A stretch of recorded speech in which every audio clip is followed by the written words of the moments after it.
Hello students, तो चलिए आज हम लोग शुरुआत करते हैं क्लास 10 के एक्सरसाइज 5.2 के क्वेश्चन नंबर 4 का, जो कि है which term of the AP 3, 8, 13, 18 और वो ऐसे वो कंटिन्यू हो रहा है इस 78। तो इस क्वेश्चन में हम लोगों को क्या बोला गया है, एपी गिवन है जिसका जो टर्म्स है वो क्या क्या है, तो 3 है, 8 है, 13 है, 18 है और हम लोग को बताना है कि कौन सा टर्म होगा जो 78 होगा।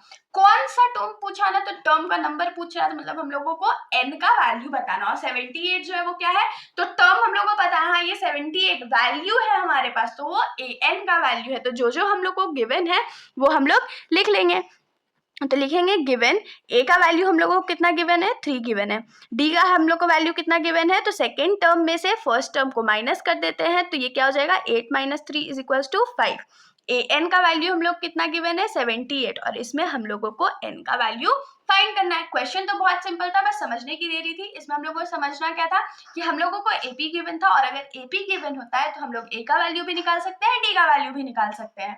और उसके बाद पूछा था कि 78 कौन सा टर्म है। 78 हमारा पहले से वैल्यू गिवन था, इसलिए वो an का वैल्यू था। और कौन सा नंबर का टर्म है, कौन सा नंबर पूछा था ना, तो n = क्वेश्चन मार्क हो जाएगा। तो हम लोग फॉर्मूला जानते हैं, क्या जानते हैं, तो वी नो फॉर्मूला क्या होता है, an = a + n - 1 d। तो अब जो वैल्यूज हम लोग को गिवन है वो हम लोग पुट कर देंगे।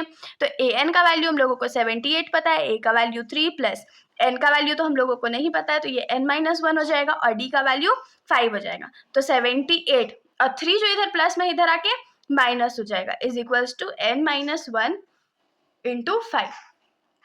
अब देखिए 78 में से 3 जाएगा तो क्या बचेगा, 75 बचेगा = n - 1 × 5। अब ये जो 5 इधर मल्टीप्लाई में इधर आके क्या हो जाएगा, डिवाइड, क्योंकि इन दोनों के बीच में तो ये मल्टीप्लाई में ही है ना, तो जो मल्टीप्लाई में है वो इधर आके डिवाइड हो जाएगा। तो 75 डिवाइडेड बाई 5 = n - 1 हो जाएगा। तो डिवाइड कर देते हैं, 5 × 1 = 5, बाकी हाथ में रहा 2 × 2 = 5, 25, तो 15 टाइम्स में जाएगा। तो 15 = n - 1 आ गया। अब जो इधर 1 माइनस में इधर आके प्लस हो जाएगा, तो 15 + 1 = n हो गया।